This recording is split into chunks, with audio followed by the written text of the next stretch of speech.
Assalamualaikum warahmatullahi wabarakatuh.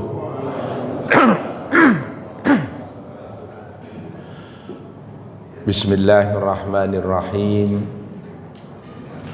Alhamdulillahi rabbil alamin. Wa bihi nasta'inu ala umurid dunya waddin. Wassalatu wassalamu ala sayyidil anbiya'i wal mursalin nabiyyina wa maulana Muhammadin wa ala alihi wa sahbihi wa man tamassaka bihadihi ila yaumil la raiba fih, amma ba'd. Syukur alhamdulillah, marilah kita selalu haturkan kehadirat Allah Ta'ala dengan rasa syukur yang sesungguh-sungguhnya, karena karunia-Nya selalu kita terima, anugerah-anugerahnya sekejap mata pun kita tidak pernah tertinggal oleh anugerahnya. Pagi hari ini hanya karena anugerahnya pula lah kita bisa hadir di kuliah subuh perdana ini. Harapannya kegiatan kita, tenaga kita, pikiran kita, bahkan ongkos yang dikeluarkan itu menjadi amal soleh kita masing-masing. Amin, Allahumma amin. Salawat serta salam semoga senantiasa tercurah kepada junjungan kita Nabi besar Muhammad sallallahu alaihi wasallam, dan semoga melimpah pula kepada kerabatnya, sahabat-sahabatnya, serta umat pengikutnya. Insya Allah termasuk kita yang selalu berusaha mengikuti jejak langkahnya serta menghadirkan sunnah-sunnahnya dalam setiap aktivitas keseharian kita, insya Allah sampai ajal menjemput kita. Bapak dan saudara sekalian yang saya hormati, pada saat sekarang ini Muhammadiyah Kabupaten Pekalongan kehilangan dua kader terbaiknya. Yang pertama kemarin Kamis itu Al-Maghfurullah Bapak Sutono, Dr. Andes Sutono, yakni Takmir Masjid Al-Huzaimah Kajen, itu dipanggil oleh Allah Subhanahu wa Ta'ala dalam usia 58 tahun. Dini hari tadi sahabat kita Al-Maghfurullah Umbari Kusdianto Al-Hajj, Ketua Dikdasmen Kabupaten Pekalongan, juga dipanggil oleh Allah untuk menghadap pada usia 80 tahun. Kalau kita berbicara tentang kematian, ternyata umur tidak menjadi patokan kapan seseorang itu akan dipanggil oleh Allah Subhanahu wa Ta'ala. Karena kematian itu tidak ada batasan umur. Kapanpun kalau memang sudah batasan hidup di dunianya yang sudah ditetapkan oleh Allah itu datang, itu kita pasti akan menghadap kepada Allah Subhanahu wa Ta'ala.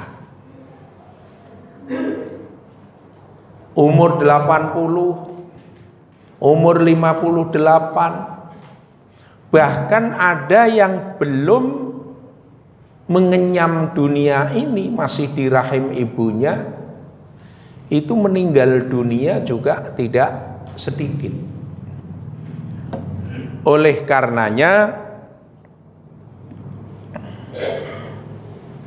bagi kita yang terpenting adalah mempersiapkan diri untuk sewaktu-waktu, kapanpun, saat manapun, dalam keadaan apapun, ketika dipanggil oleh Allah Subhanahu wa Ta'ala dan berangkat.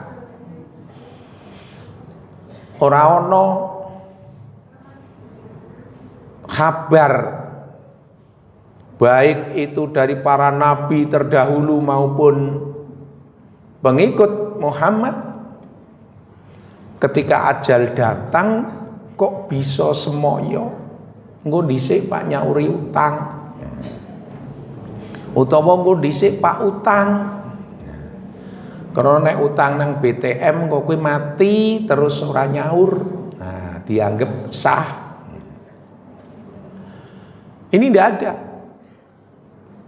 Karena kapanpun, ridho ataupun tidak, ketika Allah memanggil, kapanpun itu akan terpanggil kita menghadap ke arahnya.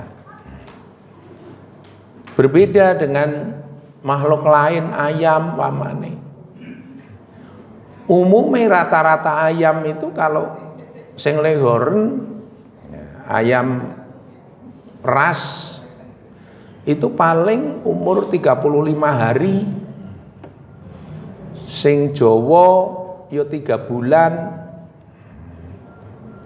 Jawa Jawa ngapusi itu paling 2 bulan lebih. Lah nek sing wis kliwat kuwi biasane malah ora di pateni, ora disembelih, kecuali sing ngantuk-ngantuk. Nah, beda karo menungso. Menungso ngaji bisa ngantuk entuk pahalane padha. Sing mulang Pak ngantuk jeblak, wong kon ngadeg kok. Oleh karenanya mari umur yang masih disisakan oleh Allah untuk kita pergunakan sebaik-baiknya.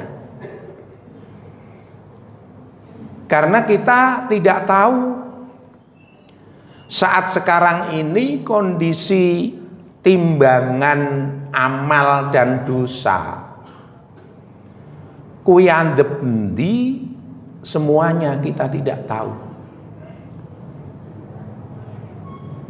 Padahal kalau menghadap Allah Subhanahu wa Ta'ala yang dijanjikan di kehidupan abadi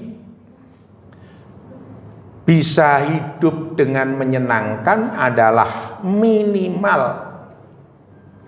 pahala amalnya lebih berat daripada dosa-dosanya. Fa amma man sakulat mawazinuhu fa huwa fi 'aisyatir radiyah. Dan anapun yang timbangan amal perbuatan baiknya itu lebih berat, dia akan mendapatkan kehidupan yang menyenangkan. Sebaliknya, jika timbangan dosanya lebih berat dari timbangan amal solehnya, maka tempatnya di hawiyah. Hawiyah itu neraka yang membakar, yang panas. Jadi katoke nek nggo jeneng apik Bu nggih. Hawiyah itu jeneng Islami. Tapi ternyata neraka jenenge neraka Zabaniyah. Kaya jeneng-jeneng kearap-arapan tapi kaya apik tapi jebule tidak bagus untuk nama. Kalau memberi nama agar supaya nama itu yang baik. Karena apa? Karena nanti itu akan dipertanggungjawabkan juga di hadapan Allah Subhanahu wa taala. Mulane dikonsultasike. Ya. Saiki ora ana konsultasi mengenai nama. Wis ndelok bae nanggon Mbah Google kuwi apa bae. Ana kanca krana nanggon golek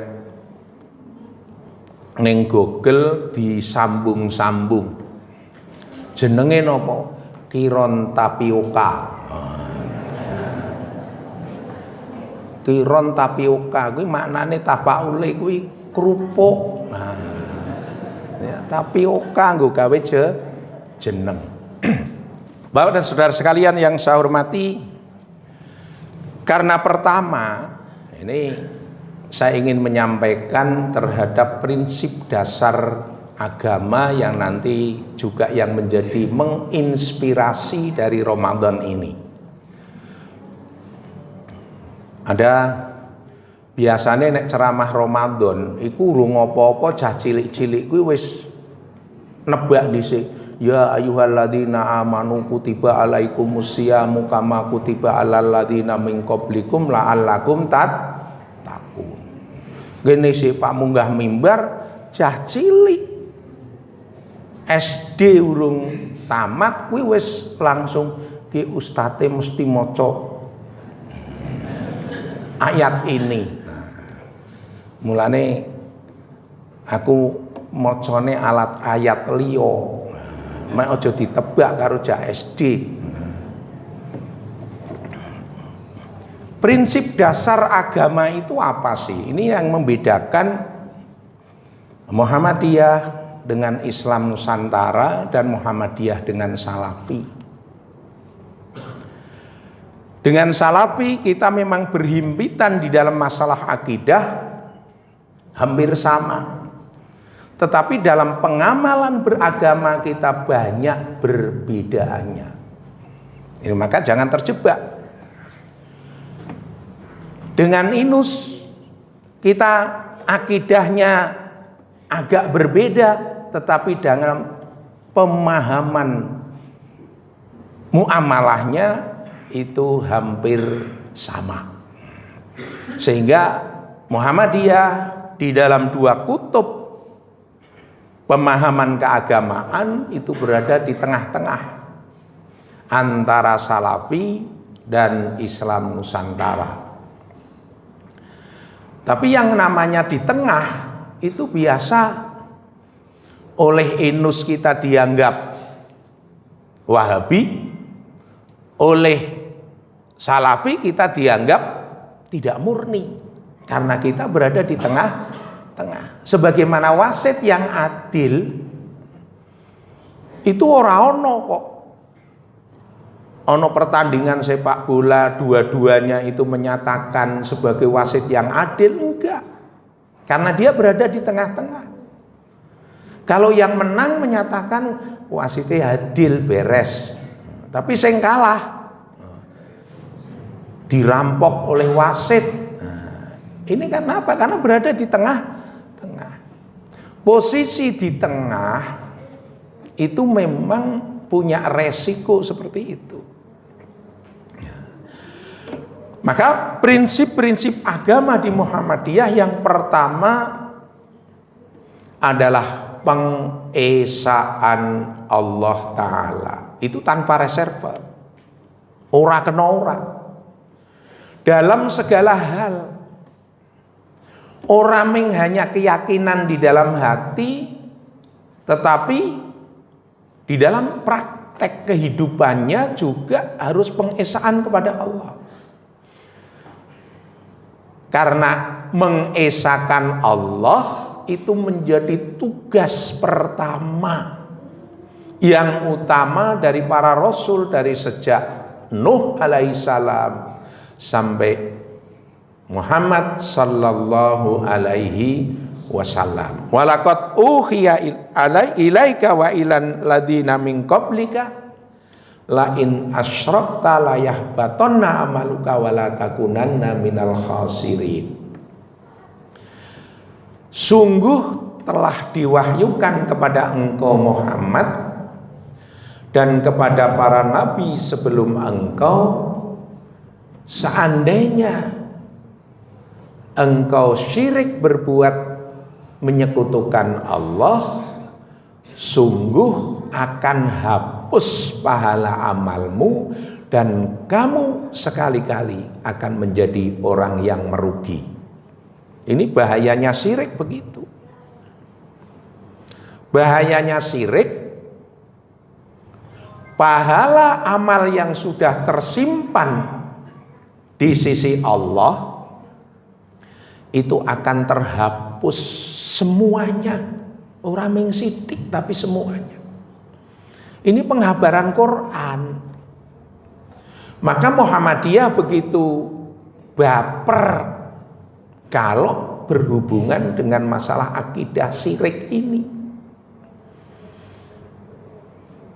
Dan kesirikan itu bisa menimbulkan keikhlasan. Kok kesirikan? Kok angel teman. Pengesaan Allah, tauhid, itulah yang menginspirasi dan mendorong keikhlasan. Ikhlas tidak akan mungkin muncul bagi orang muslim kalau tidak didorong oleh iman. Dan ikhlas itu menjadi salah satu komponen penting di dalam peribadatan kita, baik ibadah kepada Allah maupun ibadah umum, yakni menebarkan kebajikan di kalangan sesama di dunia ini. Itu ibadah. Maka ibadah tanpa didorong oleh iman itu dia hanya berfungsi menggugurkan kewajiban. Contoh puasa. Di dalam hadis-hadis tentang puasa itu man soma Ramadhana imanan wahtisaban ufira lahu ma taqaddama min dambi. Sopone wong sing poso Ramadan didasari iman dan mengharapkan ridhonya, di ngapura dosa-dosane setahun sing wis kliwat. Didasari iman. Lah ikhlas itu tidak mungkin muncul kecuali di dalam pelaksanaan itu dengan sengaja. Mulane para ulama memasukkan niat pada komponen ibadah ini, ono sing nganggep rukun, ono sing nganggep syarat. Bedane nopo nek syarat karo rukun? Niat yang masuk sebagai rukun sebuah ibadah itu maksudnya bahwa niat itu masuk bersama-sama di dalam ibadah. Tapi kalau syarat enggak, syarat itu bisa nang jobone ibadah. Tapi yang memotivasi seseorang itu beribadah. Nah, ini yang membedakan. Mulane jadi amale itu nalikane ibadah sholat sing nganggep niat itu syarat, maka orang yang dari rumah membawa sajadah wis wudu nang omah masuk ring masjid itu sudah niat. Ora ono kok paring pasar Pak Kulaan kok nggawa sajadah. Kecuali Zainuddin. Ndiki Kaji Zainuddin. Nah Pak Didol itu pesenan.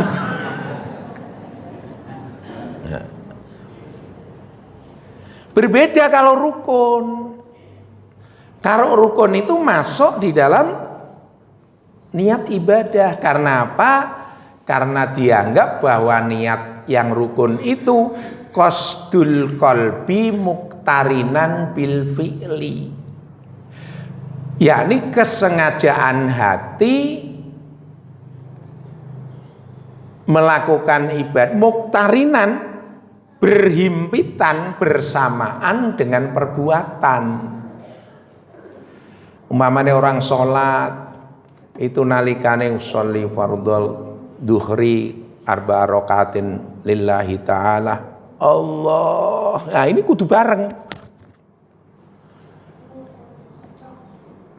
Karena memahami ini, maka tidak sedikit orang yang gagal niat. Allah ora sida maneh. Allah ora sida maneh. Nek imam model kaya kiye kono bocah sing mletik langsung junjung totongo ring mburi bae sampean niat be ora iso. Ini gagal niat. Karena apa? Karena masalah ini menjadi rukun sing kudu barengi karo takbir. Lah ini yang seperti ini adalah masalah hilafiyah. Yang namanya hilafiyah itu adalah pemikiran yang diambil dari teks yang sama tapi kesimpulannya berbeda. Contoh yang namanya khilafiyah tentang masalah fikih, ini tentang keyakinan bergantinya bulan yang sekarang ini kan berbeda juga. Al-Quran menetapkan bahwa huwaladzi ja'ala syamsa diya'an wal qamara nuron lita'lamu adadas sinina wal hisab. Allah menjadikan matahari bersinar dan bulan bercahaya. Wa qaddarahu manazila hatta lita'lamu adadas sini wal hisab. Dan Allah menempatkan manazil, tempat-tempat yang tertentu. Perjalanan itu menjadi ketentuan yang tidak berubah. Supaya apa? Lita'lamu kowe kabeh padha mangerteni bilangan tahun, umur tahun dan hitungan-hitungan hisab. Tentang itu dini Rasulullah menyampaikan kowe nek weruh rembulan posoho, nek weruh rembulan padha sarapono, ora poso. Wa in gumma nek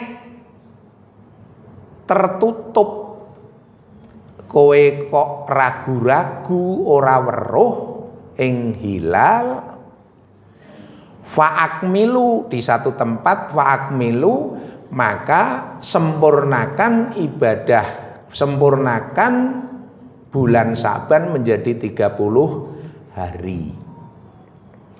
Apa rumangsane nek nyempurnakan 30 hari itu menjadi selesai persoalan? Enggak.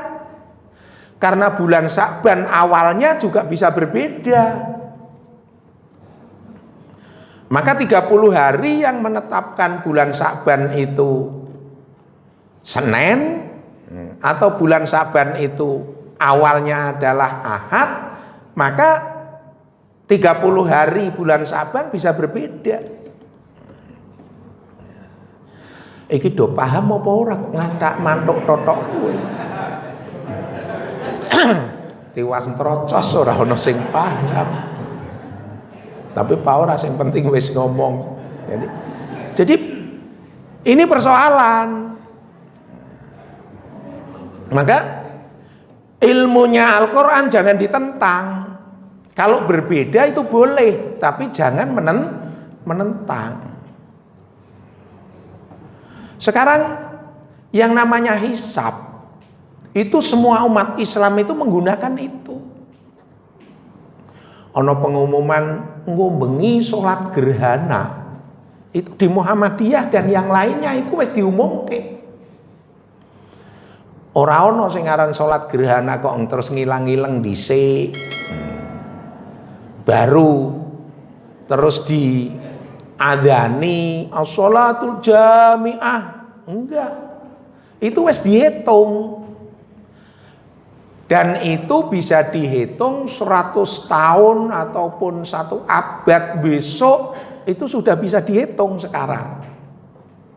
Karena hisab. Di tempat-tempat yang mungkin tidak bisa muncul hilal,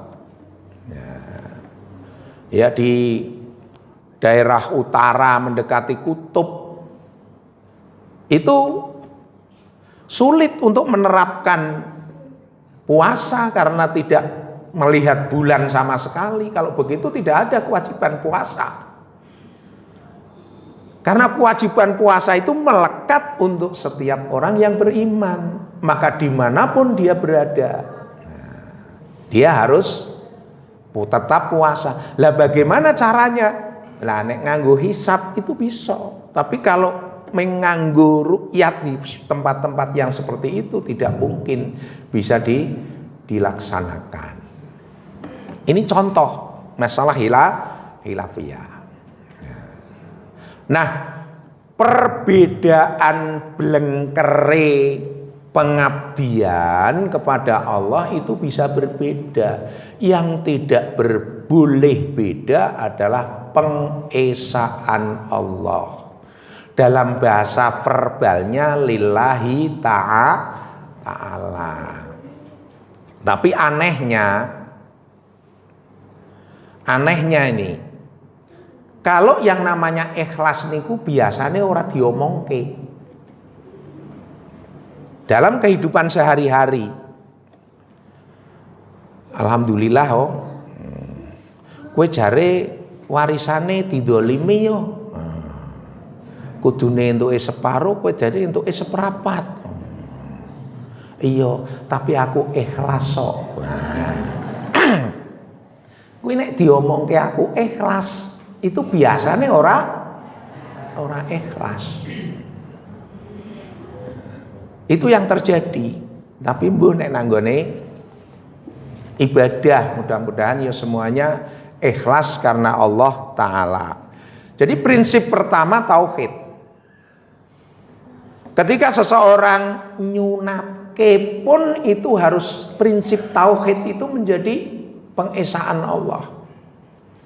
Karena tauhid itu menginspirasi kita bahwa segala yang kita lakukan itu yang menjadi pokok persoalan adalah Allah. Nek ridhone Allah itu menjadi yang harus dituju. Sampean nganggo gawe alis sing kaya ban becak. Ya sing gedhe ditampalke nang kene kae. Itu tanya pada diri sendiri, apa kuwi krana untuk ridho Allah, apa ridho suami, apa ridhone tukang parkir? Karena nek kok kuwi nek donge arep lunga ring mall kok. Ini prinsip yang pertama. Prinsip yang kedua adalah taisir. Taisir itu memudahkan, kemudahan. Beragama itu bukan untuk menyulitkan, tetapi justru untuk memberikan kemudahan. La yukallifullahu nafsan illa wus'aha. Allah tidak membebani beban kecuali atas kelapangannya. Wa ma ja'ala 'alaikum fid-dini min haraj. Dan tiadalah Allah menjadikan kalian di dalam beragama itu untuk menyulitkan. Bahkan ayat-ayat puasa, Syahrul Ramadan alladzi unzila fihil Qur'an hudan linnasi wa bayyinatin minal huda wal furqan wa man syahida minkumus syahra falyasum walal ladzina Wa man kana maridon aw ala safarin fa iddatum min ayyamin ukhra. Yuridullahu bikumul yusra wala yuridu bikumul usra. Allah menghendaki bagi kalian semua kemudahan, tidak menghendaki bagi kalian kesulitan. Lah poso kok berhubungan dengan kemudahan, tidak menghendaki kesulitan. Secara tekstual memang kaitannya adalah nek isi loro entuk buka, nek musafir juga boleh buka. Itu untuk memudahkan, itu tekstualnya begitu. Meskipun lorone ya loro no kriteriane, dudu loro panung terus entuk ora poso, bukan, tapi nek nggo poso sulit sesembuhane. Tetapi kontekstualnya kemudahan itu apa sih? Amanat manusia diturunkan di muka bumi, visi misinya adalah liya'budun, untuk mengabdi kepada Allah. Lah pengabdian kepada Allah itu akan lebih mudah kalau seseorang itu bisa memanage hawa nafsunya. Karena rata-rata umumnya ibadah itu bertentangan dengan hawa nafsunya. Itu mayoritas ibadah bertentangan dengan hawa nafsunya. Nek ono kok sesuatu sing bersamaan dengan hawa nafsu kok dikatakan ibadah, itu kita harus curiga. Ming siji tok sing sejalan dengan hawa nafsunya, yakni kumpul karo bojone, kuwi ibadah sing sejalan dengan hawa nafsu. Liyane itu tidak, mesti bertentangan dengan hawa nafsunya. Mulane Oma Irama itu pernah membuat syair, kenapa yang enak-enak itu yang dilarang, kenapa yang asyik-asyik yang diharamkan, itu perangkap setan, umpannya bermacam-macam kesenangan, ya kan gitu. Ini Oma Irama gue. Jadi disinilah hujibatin naru bil syahawat wa hujibatil jannatu bil makarih. Itu menerjemahkan itu, bahwa neraka itu dikelilingi oleh amaliyah-amaliyah yang sejalan dengan syahwat, kesenangan. Sebaliknya surga itu dikelilingi oleh amaliyah-amaliyah yang kita sendiri itu geting tidak suka kepadanya. Mulane nek ana pengajian-pengajian kuwi sing teko ya sithik. Kecuali kalau itu dimobke terhadap sesuatu yang berhubungan dengan syahwat kesenangan. Contone nek ngaji nang kono kuwi nek nggo gawe nyambut gawe kepenak. Itu mungkin bisa luar biasa. Tapi nek nang kene dikaya kuwi, alah opo kiai ini be nganggur kok kowe. Nek model wong Muhammadiyah dikok kuwi ora payu. Jadi prinsip taisir kemudahan itu menjadi prinsip agama bagi manhaj yang dilalui oleh Muhammadiyah, karena Al-Quran menyebutkan banyak ayat seperti itu, bukan bersifat hulu.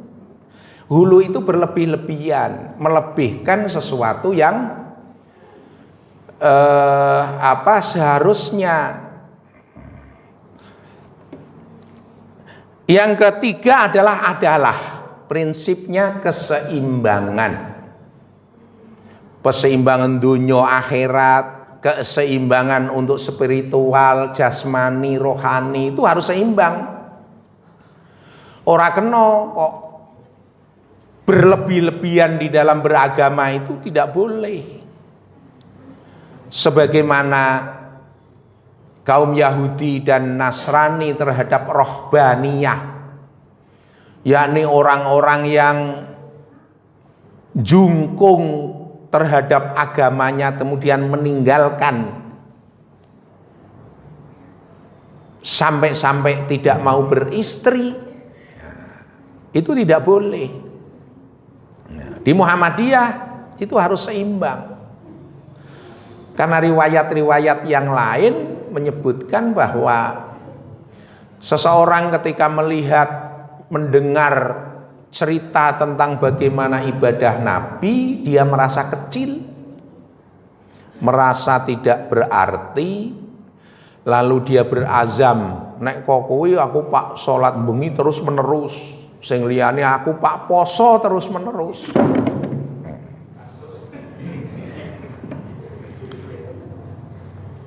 Jame wis apa ya kok ana sing tak kira ki ana remote kan.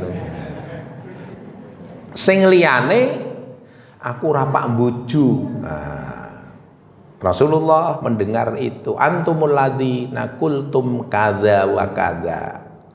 Kowe sing menyebutkan ini seperti ini seperti ini. Wallahi, demi Allah, saya kata Nabi yang lebih takut kepada Allah dan lebih takwa di antara kalian semua.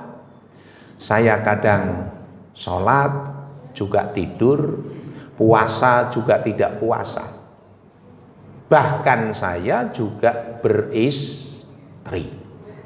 Itu Rasulullah. Maka seimbangan. Di kesempatan lain Rasulullah ketemu dengan seseorang yang kurus. Dan orang ini sebenarnya dulunya itu banyak dikenal oleh Rasulullah. Amr bin As. Maune ketika masuk Islam awal itu badannya kekar, tapi beberapa bulan kemudian kok menjadi kurus. Terus dia bertanya, ya Rasulullah, nopo sampean boten jenengan boten tepang kalih kula? Kula Amr. Loh mah, kok kuwi kepriye? Terus dikabarake bahwa dia kalau malam selalu sholat malam tanpa henti, kemudian siangnya puasa terus menerus. Rasulullah kemudian menyampaikan bahwa badanmu itu ada hak yang harus dipenuhi kewajiban oleh kamu. Matamu punya hak, badanmu juga punya hak, istrimu juga punya hak yang harus dipenuhi oleh kamu. Ini menjadi penjagaan terhadap keseimbangan. Kemudian maslahah. Yang terakhir prinsip adalah kemaslahatan yang harus dikedepankan tanpa meninggalkan aturan-aturan agama. Ini peristiwa tentang Mu'ad bin Jabal sholat Isya, ya, itu membaca suratnya panjang. Panjangnya Arab karo panjangnya wong Indonesia itu beda.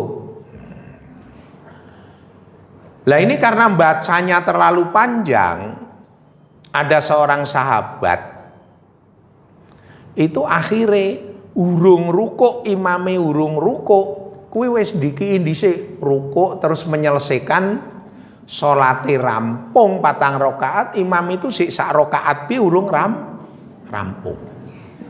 Ya. Lalu barang donge rampung kuine lunga, salate rampung, ana diceritakan kae si fulan mau kok munfarid. Nah, munfarid itu menyendiri ketika berjamaah, tapi orang mengikuti rampungnya berjamaah, tapi dikii dewi. Lalu Mu'ad bin Jabal itu, Mu'ad bin Jabal ya, itu menyampaikan, lah kayak munafik kok. Lah di antara sahabat ini ono sing simpati kepada si fulan itu, sing diwadulake, kuwi jare Mu'ad kok munafik. Biyen nang kono wong wadulan niku ya ono. Nek saiki ora ono ngecah. Nek saiki. Terus dilakopi, diunekke menjadi munafik, ya bagaimanapun mesti jengkel. Akhirnya dia lapor kepada Rasulullah, ya Rasulullah, kok kula diunekke munafik oleh Mu'ad bin Jabal. Lah sebabnya apa? Mu'ad niku imam, lah kula niku makmum. Lah kula niku badhe mengairi kurma, nek mengikuti salate Mu'ad, maka waktune nggo gawe ngairi niku ora rampung. Terus Mu'ad diundang. Bener Mu'ad yang seperti itu? Nggih ya Rasulullah. Maka kalau kamu ngimami itu sing pendek-pendek. Iqra, Sabihis, itu nek ngimami seperti itu. Karena di belakangmu mungkin ada orang tua, mungkin ada orang yang dul hajah sing pak duweni hajat. Nah, itu lah krono ono hadis kuwi awake dhewe kesenengan kon sing pendek-pendek wis pupro newul kulhu. Ono maneh sing salat luweh-luweh salat tarawih. Isi Allahu Akbar waladhdallin amin. Nun Allahu Akbar. Ini kebangetan nek kuwi.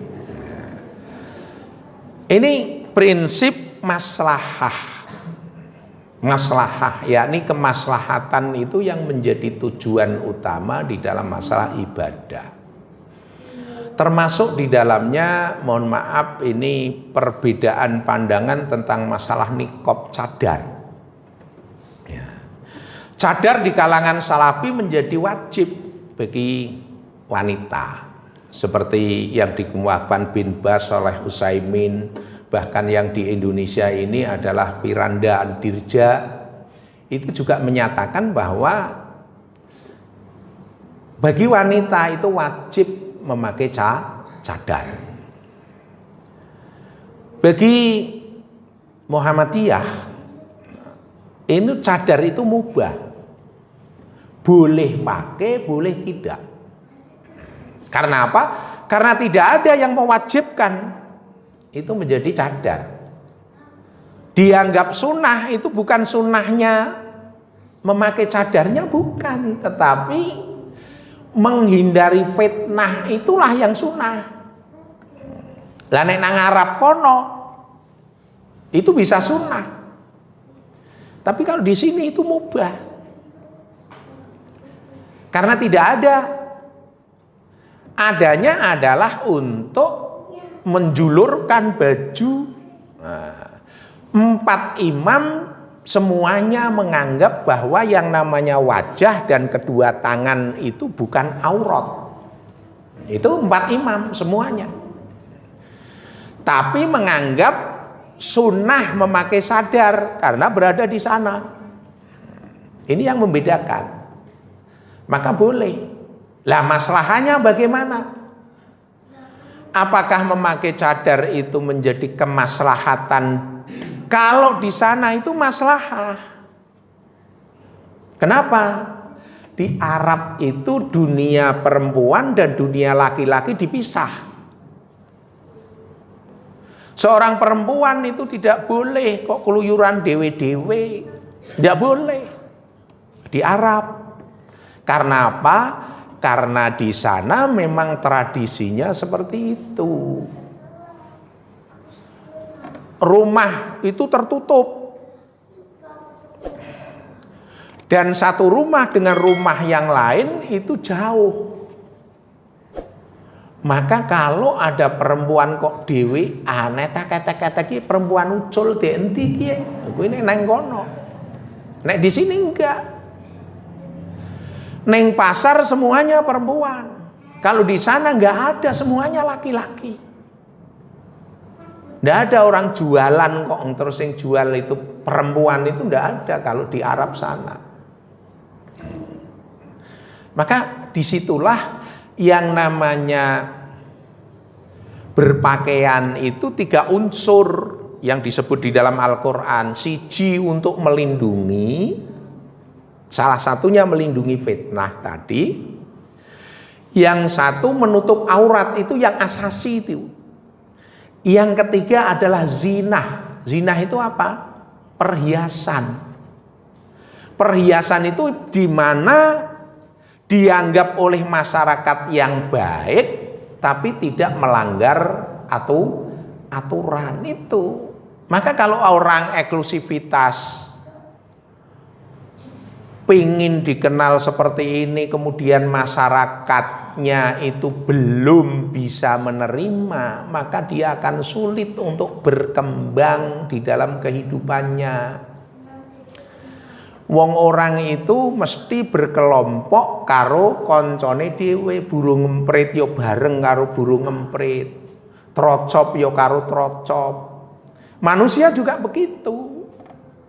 Maka ketika akan ada jual beli, maka yang jual beli sing menyatu kepada ya orang seperti itu maka tidak akan berkembang. Kecuali kalau orang yang itu yang memakai cadar, kemudian ekonominya tinggi, itu sudah tidak butuh kepada yang lain. Tapi ketika isik mau membina tentang perdagangannya kok sudah eksklusif nganggo gamis kok ngono, itu mesti tidak bisa berkembang. Yakinlah itu.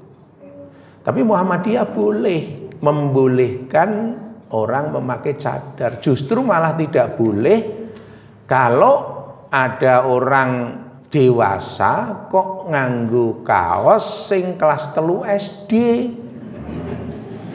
Lah ini umumnya wong Islam itu nek ana nganggo cadar itu dicurigai, dikomentari macem-macem. Tapi nek ana model kaya kuwi ora di komentari. Ya Allah, nek nang mall niku Masya Allah delok kaya kuwi nang kene mburine niku katok. Ora merem Pak, merem dasak nabrak-nabrak. Nang mall kok kon merem. Ini yang terjadi, Pak. Jadi ini yang membedakan, ya. Yang membedakan kalau Salafi itu di dalam pengamalan ibadah itu mentransfer di sana kemudian diletakkan di sini secara apa adanya. Kalau Muhammadiyah di dalam bidang muamalah itu di empan papane, di tempat yang harus seperti itu. Nah, yang sana itu semuanya dianjurkan pakai cadar.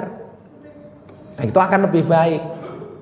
Tapi kalau di sini, nah itu hanya sekedar boleh. Karena apa? Karena kalau pakai cadar semua, ayat Al-Quran yang berbunyi bahwa kalian orang laki-laki untuk menundukkan pandanganmu. Lah menundukkan pandangan itu karena apa?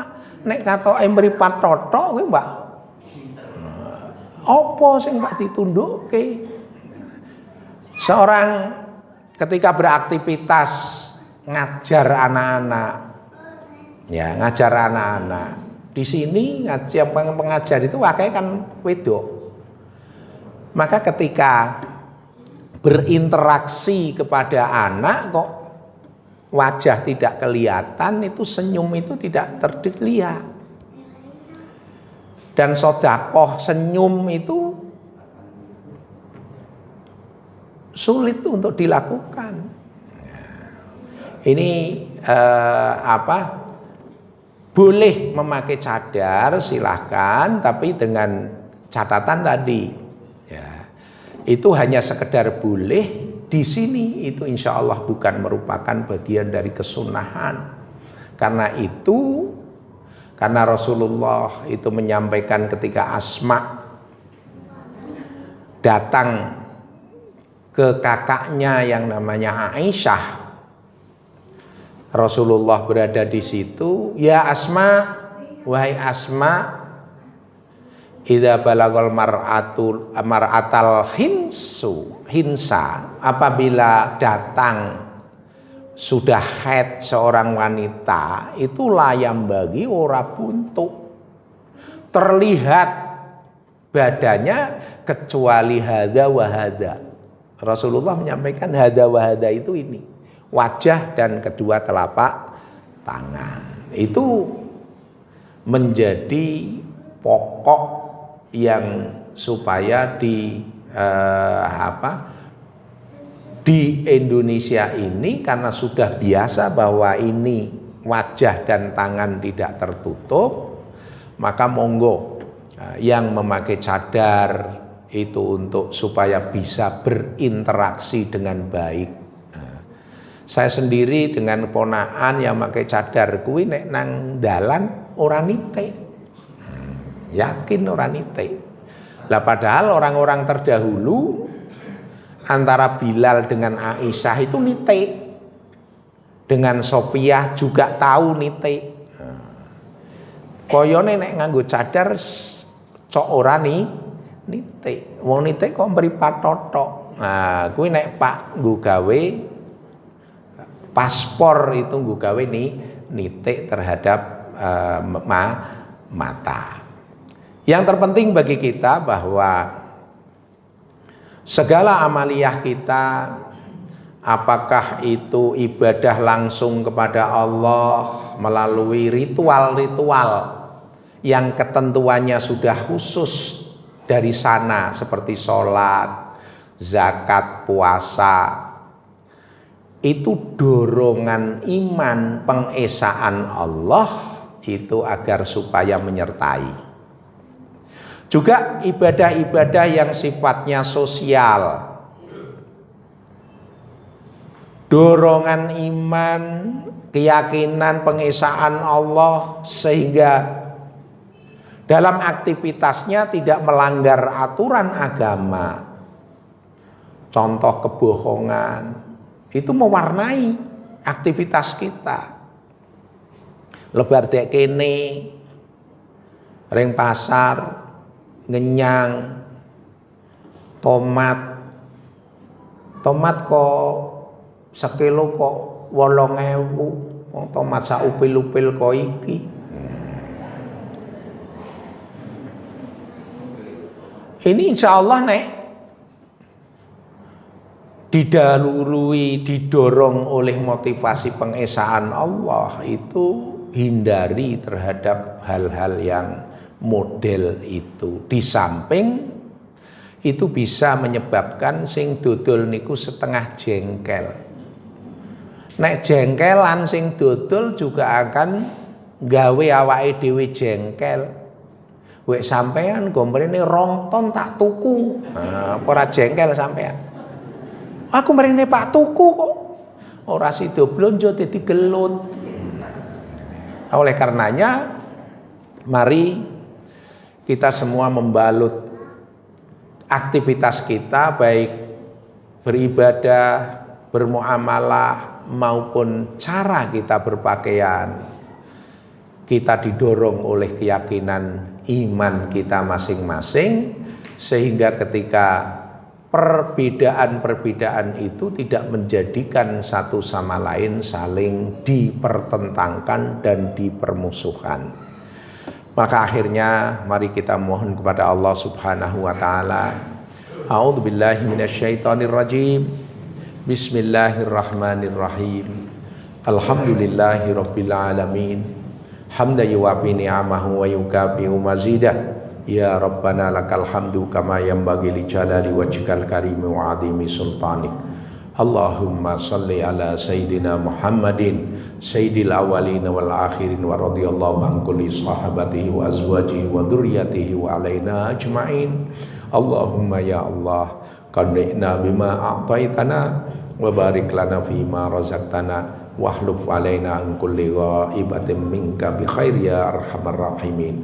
Rabbana taqabbal minna siyamana wa qiyamana wa qira'atana wa kulla amalina salihan ya rahman ya rahim. Allahumma la tada' lana fi majlisina hadha damban illa ghafartah wa la hamman illa farajtah wa la aiban illa satartah wa la maridon illa syafaitah wa la hajatan min hawaijid dunya wal akhirati illa qadaitaha ya arhamar rahimin. Rabbana hab lana min azwajina wa dzurriyyatina qurrata a'yun waj'alna lil muttaqina imama. Rabbana ighfir lana wa liwalidina warhamhum kama rabbawna shighara. Rabbana atina fid dunya hasanatan wa fil akhirati hasanatan wa qina adzabannar. Subhana rabbika rabbil izzati amma yasifun wa salamun alal mursalin walhamdulillahi rabbil alamin. Wal 'afwu minkum wassalamu alaikum warahmatullahi wabarakatuh.